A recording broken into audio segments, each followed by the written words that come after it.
అందరికీ నమస్కారం అండి. Welcome to my channel. మనకి 2025 సంవత్సరం జూన్ 10వ తేదీ నుండి గురుమూఢమి అయితే ప్రారంభం కాబోతుందండి.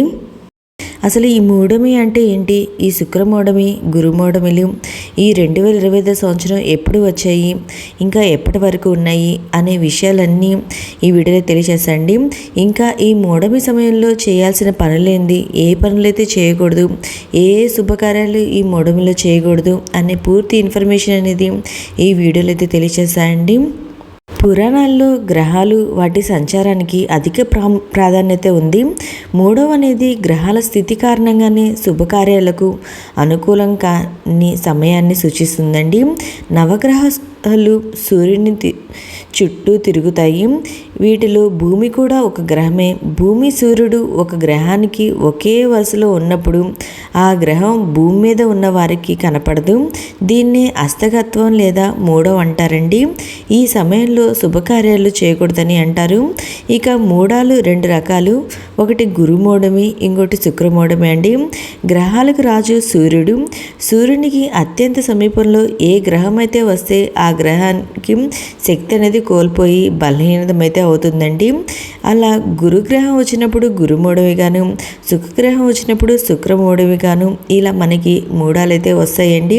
అయితే మనకి ఈ 2025 సంవత్సరం ఇప్పుడు మూడాలు ఎప్పుడైతే వచ్చినాయో నేను ఇప్పుడే తెలియజేస్తా అండి. ఈ మూడాలు ప్రారంభం ఎప్పుడు ప్రారంభమైనాయో మనకి 2025 సంవత్సరం మార్చి 18వ తేదీ అనగా మంగళవారం రోజున ఈ మూఢమైతే శుక్రమూఢమైతే ప్రారంభమవుతుందండి. ఇది 2025 సంవత్సరము మార్చి 28 అనగా శుక్రవారంతో ఈ మూఢమి అయితే ముగిస్తుందంటే, అంటే ఈ మొదటి వచ్చే మూఢమి మనకి ఒక 10 రోజుల దాకా ఈ శుక్రమూఢమి అయితే ఉంటుందండి. ఇలా మనకి 2 సార్లు అయితే మనకి ఈ సంవత్సరం మూడాలు అయితే వస్తున్నాయండి శుక్రమూఢలు. అది గురుమూఢమి అయితే ఒకసారే వస్తుంది. ఇంకోసారి వచ్చి మనకి 2025 సంవత్సరం నవంబర్ 30తో ప్రారంభమయ్యి 2026 సంవత్సరం ఫిబ్రవరి 13తో మనకి రెండవ శుక్రమూఢమి అనేది ముగిస్తుందండి. దాదాపు ఇది 76 రోజులైతే ఉంటుందండి ఈ శుక్రమూఢమి. అనగా ఇంచుమించు 2.5 నెలల వరకు అయితే మనకి ఈ శుక్రమూఢం అయితే ఉంటుందండి. తర్వాత గురుమూఢమి వచ్చి మనకి 2025 సంవత్సరము జూన్ 10వ తేదీతో ప్రారంభమయ్యి మళ్ళీ జూలై 8వ తేదీతో ఈ మూఢం అయితే ముగిస్తుందండి. దాదాపు 29 రోజులైతే మనకి ఈ మూఢం అయితే ఉంటుందండి ఈ గురుమూఢమి.